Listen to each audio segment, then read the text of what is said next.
On débute le colloque en faisant le point sur la consommation d'aliments biologiques. Pour ce faire, j'inviterai notre premier conférencier, qui est M. Alain Rioux, de la filière biologique du Québec. Agroéconomiste de formation. Ah, on peut l'applaudir. On peut l'applaudir. Il ne charge pas plus cher pour ça, là. M. Rioux est agroéconomiste de formation. Il a occupé différents postes au cours de sa carrière. Professionnel à la Société de financement agricole, secrétaire principal au sommet de l'agriculture québécoise, au MAPAC, où il a coordonné les activités de révision des politiques agricoles et à la mise en place de l'approche filière au Québec. Il est président du groupe PGP, où il a pu réaliser avec son équipe plusieurs plans de développement pour des filières sectorielles de production. Il est maintenant coordonnateur principal des activités à la filière biologique du Québec. Ça fait plus de 20 ans qu'il suit le secteur biologique, notamment. Alors, M. Rioux vient nous présenter... Ça fait drôle de dire M. Rioux, hein? M. Alain Rioux, ouais, je ne sais pas, M. Alain. M. Rioux vient nous présenter les plus récentes données en matière de consommation de produits biologiques au Québec, ainsi que les initiatives qui sont réalisées par la filière pour faire rayonner le secteur. Donc, Alain, tu disposes de 25 minutes pour ta conférence, puis on aura du temps pour quelques questions par la suite. Merci beaucoup. Merci. Merci, Nicolas. Donc, je ne sais pas si mon micro-casque va bien fonctionner. Je pense qu'il est embarqué maintenant. Donc, bonjour à tout le monde. C'est un privilège d'être devant vous ce matin. Puis surtout de parler de marché, parce que dans les dernières années, les marchés ont été mis à mal. Puis il y a eu toutes sortes, je pense, d'hypothèses qui ont été faites. Puis ce matin, on va faire le tour ensemble pour voir jusqu'à quel point le secteur, le secteur bio s'est bien débrouillé dans tout cet univers-là de turbulence. Qui sommes-nous? On est la filière bio du Québec. Vous ne nous voyez pas souvent, mais on s'occupe de l'environnement d'affaires, de l'ensemble du secteur, de la production jusqu'aux tablettes des magasins. Donc, on fait beaucoup de concertation et développement. C'est nous autres qui sommes responsables de renouveler le plan du secteur et la mise en œuvre de ce plan-là. Donc, c'est déjà une grosse tâche en soi. On représente aussi le milieu au niveau des enjeux et des projets collectifs, en fait. Donc, les rencontres avec le gouvernement, on en a eu encore 3 bonnes lundi passé. Et puis, ce qui est encourageant, c'est qu'ils ne sont pas tannés de nous voir, donc ils nous aiment encore. Réglementation et normes, on a Christian Legault ici qui est dans la salle, qui a supervisé toute la révision des normes pour la révision quinquennale là, qui va prendre fin bientôt. Donc, ça a nécessité 120 rencontres là, pour suivre les groupes d'études et tout ça. Donc, c'est ce que la filière fait. À travers ça aussi, la filière fait la valorisation, la promotion du bio d'ici, en fait, avec Québec Bio. On va vous en parler un petit peu. Puis, on s'occupe aussi d'occasions d'affaires. On regarde les études de marché, les sondages. On est la seule organisation actuellement qui fait vraiment, là, qui donne vraiment des données de marché. Et c'est important parce que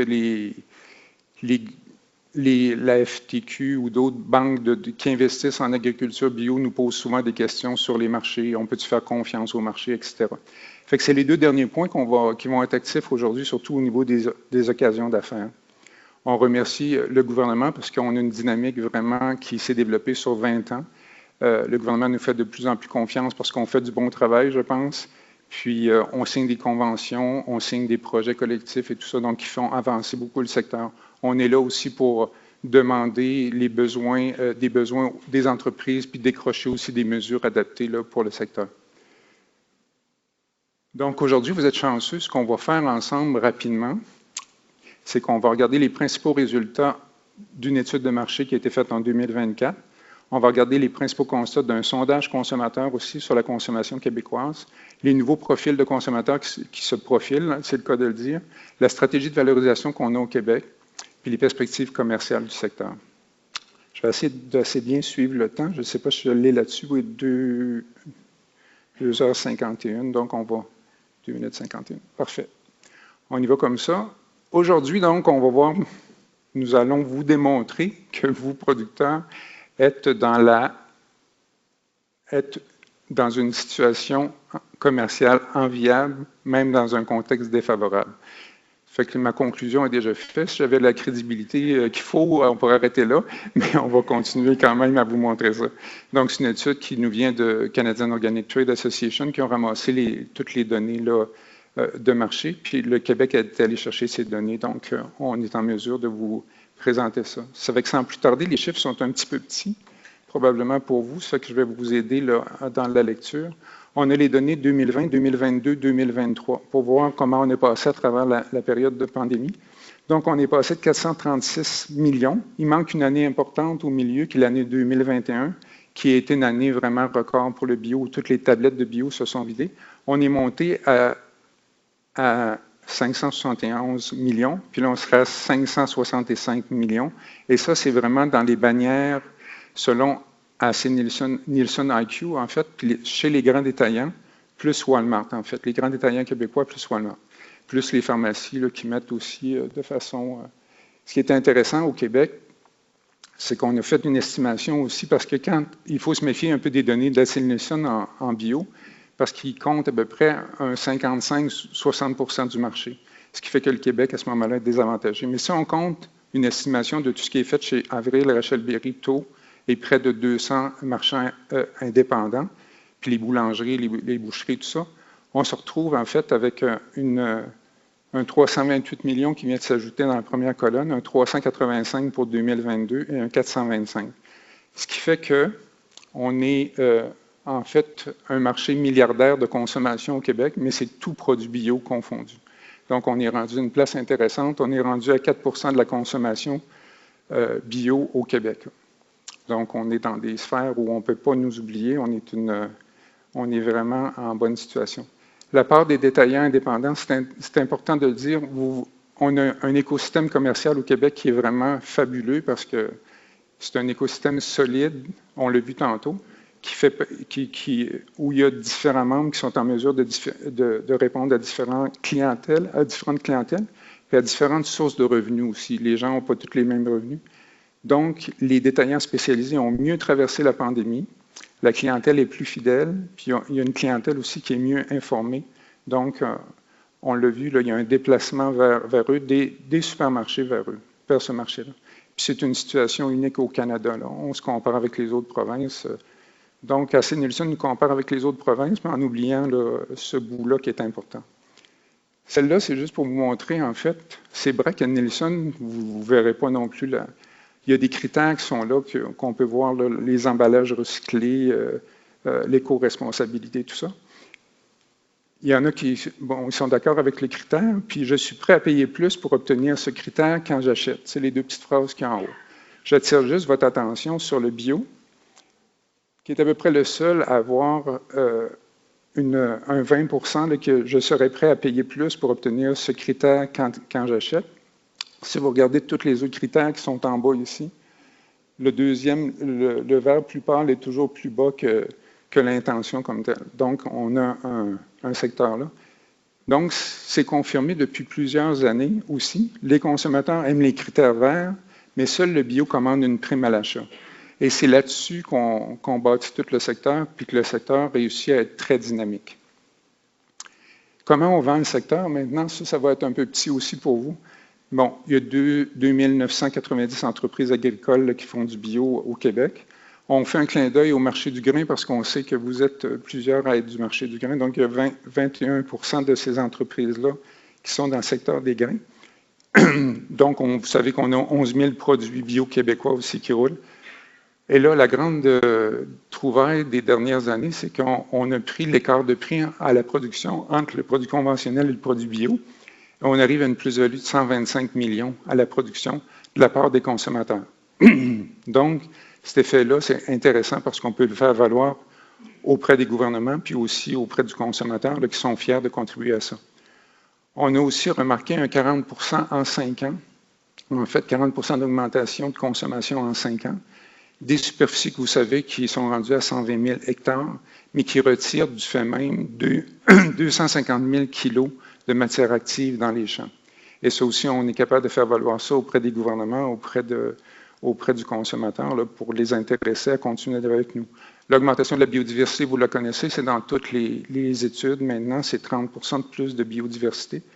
La stabilité des agrégats de sol aussi, ça nous aide parce que moins 26 de perte de sol. Puis surtout, les gens s'intéressent de plus en plus à la capacité d'évacuation des surplus d'eau, qui sera à plus 137 en culture bio. les changements climatiques, on est aussi avantagé. On a une réduction des GES de 18 % puis une séquestration de carbone de plus de 26 %. Donc, on est vraiment résilient au niveau des marchés, mais on est résilient aussi au niveau de ce qui est du développement durable. Ici, Félix Perrault, qui a travaillé sur la présentation, en fait, a pris le top 20 des produits au Québec pour la période de 2020-2023, que vous voyez toujours la même période. En haut, les gens l'auront deviné, probablement la barre d'en haut. Vous avez en millions à côté, qu'est-ce qui est le chiffre comme tel. Donc, la première courbe qu'on voit, c'est les légumes. La deuxième courbe, un peu plus bas, c'est les fruits. En fait, les fruits, notamment les fruits à partir de vivaces. Et les autres, c'est tous les autres produits de la catégorie, en fait, qui sont en dessous. C'est intéressant de voir que, comme je vous disais tantôt, ça n'a pas chuté, là. Les gens qui nous disaient que le bio chutait, puis que l'inflation avait fait mal, les données, en tout cas, en magasin, parce que là, on se concentre sur les données en magasin, ne démontrent pas ça. Si on va voir un secteur en particulier, pour se rassurer aussi, c'est tout ce qui est céréales et produits de céréales, là, c'est en bas. Donc, les céréales prêtes à manger sont la courbe verte en haut. Après ça, vous avez toutes les collations salées, le pain préemballé, qui est la courbe un peu verte pâle qui est là. Puis les aliments portatifs, nutritifs, qui ont eux autres connu une bonne croissance. On a pris juste le pain pour la ligne en pointillé. On a juste pris le pain, puis on a fait une projection linéaire. Puis on se rend compte, regardez, il y a quand même des perspectives là, juste pour cette catégorie-là qui est intéressante à partir des données qui sont là. Donc, c'est pour ces données-là, pour une période aussi qui était assez turbulente, nous montrent quand même que le secteur bio est, je dirais, est vraiment résilient là, sur le plan commercial. Bon, ça, vous savez un peu tout ça. En fait, on a enregistré une croissance de 2020-2022. Surtout en 2021, on a vidé les tablettes du bio parce que les consommateurs étaient au rendez-vous. Puis dans des produits top 20, tantôt, il y en avait 8 qui étaient en augmentation, 10 qui étaient stables, puis seulement 2 en diminution. Le secteur des céréales s'est bien débrouillé. Les consommateurs continuent de privilégier aussi des produits dans leur quotidien, des produits pratiques et nutritifs là, dans leur quotidien. Donc, si on résume la conclusion de la période 2020-2023, augmentation de la demande, plus de repas cuisinés à la maison, les gens avaient plus de revenus discrétionnaires pour l'alimentation parce qu'ils ne dépensaient pas ailleurs, ils s'amenaient des bons produits chez eux, ils les cuisinaient, et on est resté avec un avantage de ce côté-là au niveau du bio. L'inflation et la diminution du pouvoir d'achat, par contre, tout le monde a réduit ses volumes d'achat, en fait, que ce soit dans le conventionnel ou dans le bio, ce qui fait que les statistiques, il faut leur faire attention parce qu'il y a eu une diminution de masse. Là. Malgré tout, on dit qu'on a justement un marché résilient. Après ça, je vais vous présenter le sondage sur la consommation québécoise. Vous allez voir que ça a bougé. On a fait l'étude avec Léger. On a 1500 répondants, qui est quand même un bon échantillon. Ça a été fait aussi en 2024. On a 54 % des Québécois qui ont fait des achats bio dans les 12 derniers mois. Ça reste quand même assez stable. On a 72 % qui l'ont fait au moins une fois par mois. Ça, c'est une donnée qui est 20 points en haut de ce qu'on avait habituellement. Donc, on commence à avoir un marché bio qui est régulier mois après mois. Donc, on est capable de bâtir un marché puis bâtir un approvisionnement le plus facilement que de juste d'avoir des événements durant l'année qui amènent à dépenser du bio ou à acheter du bio comme tel. L'autre donnée intéressante, 98 % tentent de prioriser les produits bio provenant du Québec. Ça, c'est une belle donnée aussi. Et là où ça a bougé beaucoup, c'est les principales motivations. On est rendu à 61 % pour la santé. 37 % pour l'économie locale, ça a monté. L'économie locale a monté beaucoup aussi. Puis, une autre donnée qui ne nous surprend pas dans le contexte, c'est 24 % pour la lutte contre les changements climatiques. Donc, on a des priorités qui sont... Puis chez Québec Bio, on en prend acte parce que ce n'est pas les mêmes vecteurs qui faisaient bouger le consommateur avant. Ça vient rejoindre la donnée dont je vous ai parlé tantôt. 40 % des consommateurs québécois mentionnent que ça vaut la peine de payer plus cher. Donc, on le voyait avec Bracken Nielsen tantôt.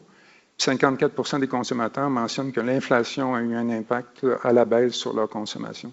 On n'est pas surpris non plus de voir cette donnée-là. Ici, c'est intéressant de voir, ça fait combien d'années que nos consommateurs québécois sont en affaires en bio. Vous avez, là, je vais passer le cadran un petit peu, vous avez dans le rose pâle les moins d'1 an.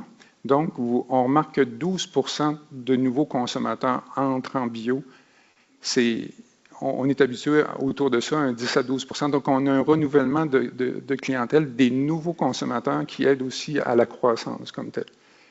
1 à 2, l'autre, le plus foncé, c'est 1 à 2 ans. Après ça, on a 3 à 5 ans, on a plus de 5 ans, puis 10 ans et plus là, dans le 19%. Donc, 63%, si vous prenez la partie inférieure, à partir du 12%, 24% et 27%, on a 63% qui en consomment depuis moins de 5 ans. Donc, il y a un renouvellement, il y a une augmentation, comme je disais, une augmentation possible là, de la consommation. Ici, c'est un peu petit aussi, je vais vous aider dans le décor. J'achète le premier picot en haut, j'achète toujours des produits bio québécois. C'est le 8% que vous voyez là. Je priorise les produits bio québécois lorsqu'ils sont en rabais, c'est le 41% qui est là. Je priorise les produits bio québécois lorsqu'ils sont disponibles, l'accessibilité au niveau du 37%, puis 14%, j'accorde peu d'importance aux produits bio. Donc, si on regarde ça, en fait, si on oublie le 8% qui nous est acquis, mais qu'il faut consolider de temps en temps, plus les 14% qui ne sont pas intéressés, ça nous reste quand même 78% qui priorisent les produits bio d'ici selon certaines conditions. Puis les deux conditions, ils nous les mettent comme il faut. 41%, et eux autres, ils veulent des rabais. Ils veulent qu'on signifie auprès d'eux avec des rabais. Et l'autre en vert, il nous signifie que je veux que ça soit accessible. Ça ne m'est pas assez accessible. Donc, on a travaillé sur des rabais et l'accessibilité des produits, puis on risquerait là, de contribuer à l'expansion des marchés à ce moment-là. Merci. Ça ne sera pas trop. Je vais prendre... Merci. Ça va peut-être m'éclaircir la voix un peu. Après ça, on a regardé vraiment comment ça va évoluer au niveau des profils des consommateurs. On a une firme qui est spécialisée là-dedans, qui est MediaAlliance. Et là, on a regardé les cibles. Merci. On a regardé les cibles une après l'autre, puis bon, c'est leur vocabulaire. Sentez-vous pas âgé si vous avez 50 ans, 5 ans et plus. C'est leur. Donc, on s'aperçoit qu'il y a un élargissement des clientèles cibles qui était historique dans 3 profils très à l'écoute. Mais je veux surtout que vous remarquiez qu'avec Québec Bio, on est rendu là. On est rendu à cibler, que si vous regardez en bas, les pourcentages de population qui sont ciblés dans ces différentes cibles. Là, on cible à peu près 11 à 12% des consommateurs parce qu'on a 4% de la consommation qu'on veut augmenter. Donc, on est de plus en plus précis sur les profils, puis on est de plus en plus précis sur qu'est-ce qu'on veut dire à chacun de ces profils-là. Les changements qu'on a remarqués, puis on le fait valider et par Léger, et par MediaAlliance, c'est-à-dire, et par Vividata, en fait, on voit arriver des nouveaux profils de consommateurs, puis ça, c'est intéressant, qui sont moins corrélés avec une scolarité élevée, puis sont moins corrélés avec des revenus élevés. On ne voyait pas ça avant, des formations secondaires et plus, des formations collégiales et plus, où il y a vraiment des niches de consommateurs qui commencent à être là. Donc, ça aussi, c'est une démocratisation du bio, puis qui donne une accessibilité à un plus large public, puis qui augmente par le fait même la consommation des produits bio. On a Québec Bio, si on regarde la stratégie maintenant qu'on utilise au Québec, puis qui n'est pas toujours assez connue, mais ça travaille fort à ce niveau-là. Dites-vous que juste sur notre site web de Québec Bio, avec les 5 sentiers qu'on a ouverts vers le bio, là, où les consommateurs graduellement font leur classe là-dedans, on est rendu à 2 100 000 pages vues par année. Donc, c'est des gens qui regardent du contenu. On a 602 000 utilisateurs uniques atteints. Ça veut dire que ces 602 000-là ont été cliqués sur nos publications et tout ça. Les infolettes, c'est là qu'on convertit le consommateur au complet, puis c'est là qu'il est le plus prêt à acheter en fait des produits des entreprises. On a 147 000 personnes qui ont passé là-dessus. Actuellement, on en a 60 000 qui sont actifs, c'est-à-dire que nous autres, quelqu'un qui n'a pas fait une action en dedans de 3 mois, il sort de notre banque, on ne revient plus auprès de lui. Donc, on garde ça de façon dynamique, puis on a un taux de clic qui est très élevé là, à 4%. Sur Facebook, on a tendance à diminuer nos efforts, mais à mieux les cibler, en fait. On a 30 millions d'impressions publicitaires pour 2,5 millions de comptes Meta là, qui sont atteints. Donc, on a à peu près un 14-15 messages en moyenne là, auprès de ces gens-là pour les convertir en bio. On a un tunnel de conversion. On commence par les sensibiliser et compagnie jusqu'à les amener là, à la conversion complète. On veut les convertir vers l'acte d'achat. Puis chez Québec Bio, ce qu'on a pris comme tendance, c'est de rentrer dans le mode de vie des gens. Puis là, ben, c'est ça, comme je vous disais tantôt, on est rendu à segmenter nos contenus selon l'intérêt des publics cibles. Donc ça devient aussi intéressant. Fait que vous voyez qu'ils ont Québec Bio, ils ont le téléphone de Québec Bio dans les mains, là, avec le petit. Puis là, ils regardent le rabais quand ils vont faire l'épicerie. C'est ce qu'on souhaite. Ce qu'on souhaite le plus. Ceux qui nous suivent sur Québec Bio, en fait, on a les 5 sentiers du bio d'ici qui sont là. On offre des concours actuellement. Il y en a un qui est fait avec la ferme du crépuscule pour la partie acéricole. Puis si vous allez sur les réseaux sociaux, c'est dithyrambique. Les gens adorent ça et tout ça. On a des recettes qui attirent beaucoup de monde aussi, les recettes et les rabais qui attirent beaucoup de monde parce qu'on combine des recettes et des rabais en même temps, là. On fait du remarketing, on fait de l'inscription à l'infolette, on amène des visites de contenu des entreprises parce que vous êtes très présents dans tous les contenus qu'on fait. Pour les entreprises, on leur offre des campagnes complètes, des posts Facebook, des bannières publicitaires, des rédactions de recettes et compagnie. Dans nos services, il faudrait que j'avance plutôt, hein, c'est ça. Nos partenaires, c'est ça, on a avec les années vraiment un paquet de partenaires qui travaillent avec nous.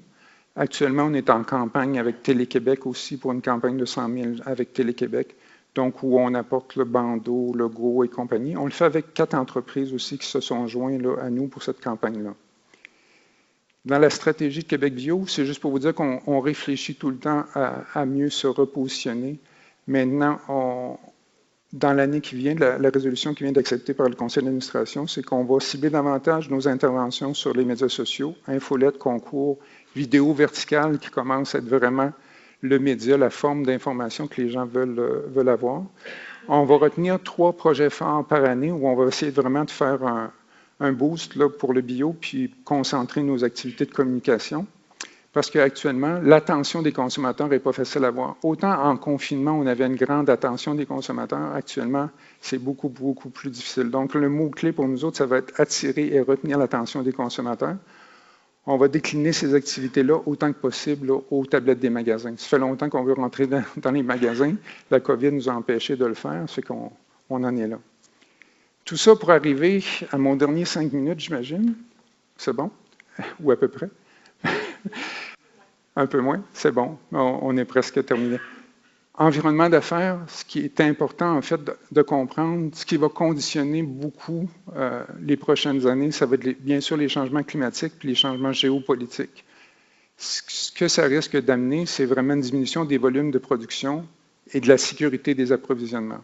Le gouvernement est très sensible à ça. J'arrive vendredi passé d'une journée sur la politique bioalimentaire et on s'aperçoit dans ce contexte-là que l'autonomie alimentaire va être vraiment une orientation importante afin de pouvoir continuer à nourrir le Québec décemment dans les périodes où il va y avoir de la turbulence. On a appris que l'assiette des Québécois est composée actuellement d'à peu près 33 % de produits québécois. Fait que sans doute, dans l'autonomie alimentaire, on va essayer de faire passer ça en 10 ans à 50 ou à 60 % pour sécuriser la population au niveau alimentaire. Puis il va y avoir des opportunités, c'est sûr, pour les entreprises. Mais imaginez-vous qu'on rentre dans une politique comme ça. Imaginez-vous ce que ça peut avoir au niveau de l'économie locale. Après ça, le défi des entreprises, ça va être de ramener des produits, en fait, sur le marché québécois. Ça veut dire que par des politiques publiques, c'est possible de le faire. Il y a plusieurs pays qui l'ont fait. De ramener des seuils dans les supermarchés, des détaillants, des institutions, les restaurants. Puis le défi sur les marchés d'exportation, on parlait à des gens lors de cette journée-là, comme il va y avoir des périodes de rareté par secteur, bien, les gens qui exportent, en fait, vont avoir mêmes opportunités s'ils innovent au niveau du suivi. Il va y avoir des multiples occasions d'affaires s'ils innovent au niveau du suivi des marchés de ce côté-là. Ce qu'on fait avec la politique bioalimentaire à la filière, en fait, on essaie de... Bon, c'est sûr qu'eux autres, il faut qu'ils amènent tous les acteurs à se mobiliser, en fait, pour avoir une vision commune qui donne le goût de collaborer pour produire des aliments sains, durables et abordables. Ça, ces trois mots-là, ça va venir vraiment. Il y a une dame qui les a prononcés dans la même phrase, puis je les ai retenus, là. Des aliments sains, durables et abordables. Quand on pense à ça, le secteur bio, il y a vraiment quelque chose à faire. Pour le secteur bio, on travaille la filière ardemment sur une reconnaissance de la part du gouvernement de l'apport important du bio au développement durable. On a été un peu oublié dans l'ancien PAD parce qu'on considérait plus les gains sur le développement durable. Et là, ben, je pense que c'est le temps, puis je pense que c'est mûr. Maintenant, on nous reconnaît, le secteur bio, de plus en plus comme un leader du développement durable. Puis je pense qu'on va réussir à trouver un positionnement qui va être intéressant pour le secteur bio. C'est maintenant la dernière, c'est un peu notre fer de lance, parce qu'on dit si on réussit à avoir une rétribution financière alliée à une diminution du prix aux consommateurs, il va y avoir une croissance encore très intéressante au niveau du bio au Québec. Donc, on veut avoir une aide pour contribuer à une baisse de prix qui aurait un effet de levier important sur l'augmentation des volumes. Ça, on a fait des essais dans le secteur du pain, dans différents secteurs, et dès qu'on arrive à un prix à réussir à ôter un certain pourcentage, qui est souvent de l'ordre de 10 à 12 %, les volumes vraiment grandissent et grossissent rapidement. Ça amènerait des économies d'échelle aussi par rapport au volume, qui réduirait les écarts de prix aux consommateurs. Donc, mais on veut aussi s'assurer une préservation des acquis par une participation des distributeurs et des détaillants. Puis, ce qu'on fait valoir au gouvernement, en terminant, c'est vraiment que les gains environnementaux seraient garantis par la certification bio. Donc, ils sont très, très sensibles à ça. Fait que je vous remercie de votre attention. Vous avez été vraiment un public incroyable. Merci.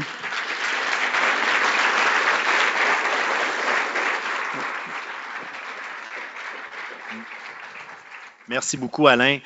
On aurait le temps pour une question dans la salle. Moi, comme je suis l'animateur, je vais dire deux. Okay? C'est bon. Deux questions, on va y aller rapidement. Mathieu, oui?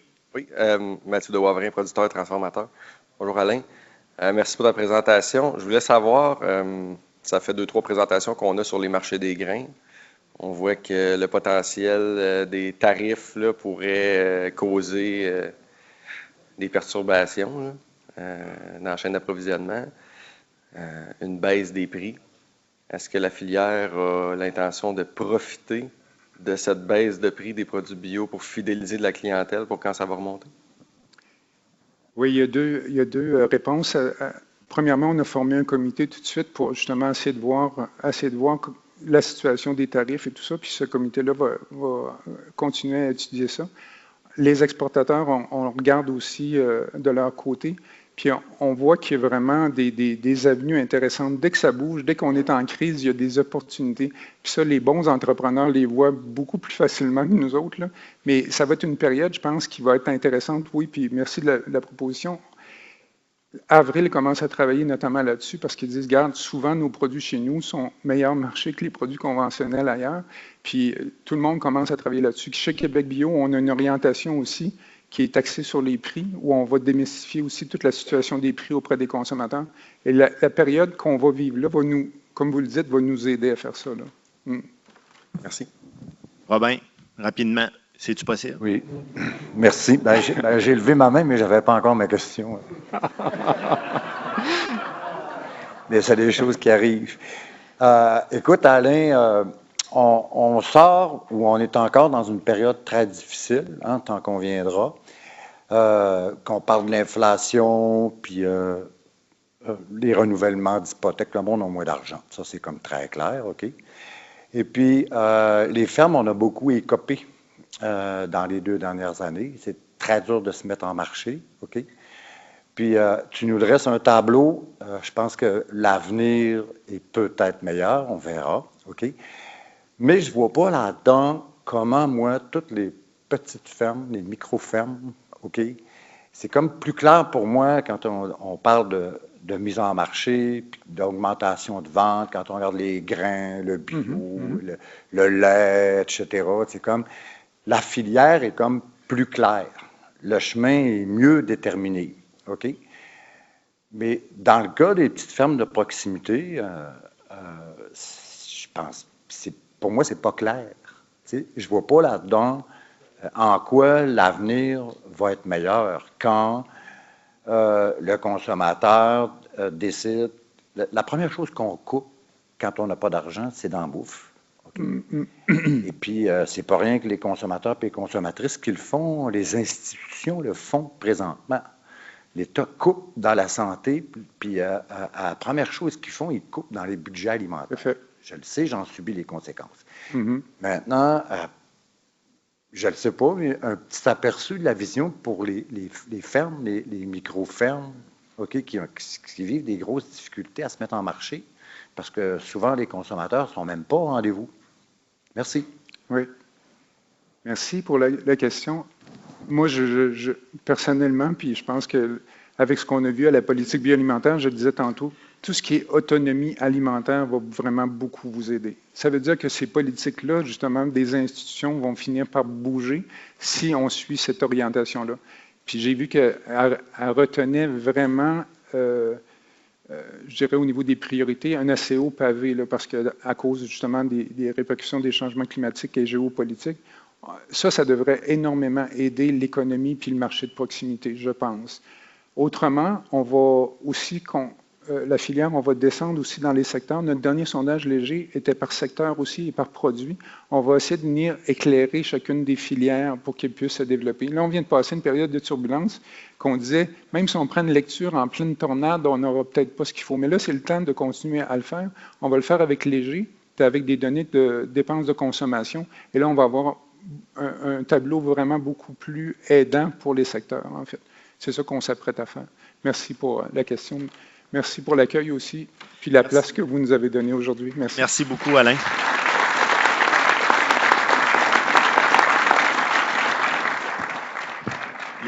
Les gens qui avaient des questions en ligne, vous les inscrivez dans le clavardage et normalement, les conférenciers vont répondre à vos questions, puis la réponse sera transmise à tout le monde. Moi, j'ai trois éléments à retenir, là, c'est que de l'expérience qu'on a vécue, le secteur bio a toujours connu une croissance au cours des 20 dernières années, mais cette croissance-là s'est faite par paliers.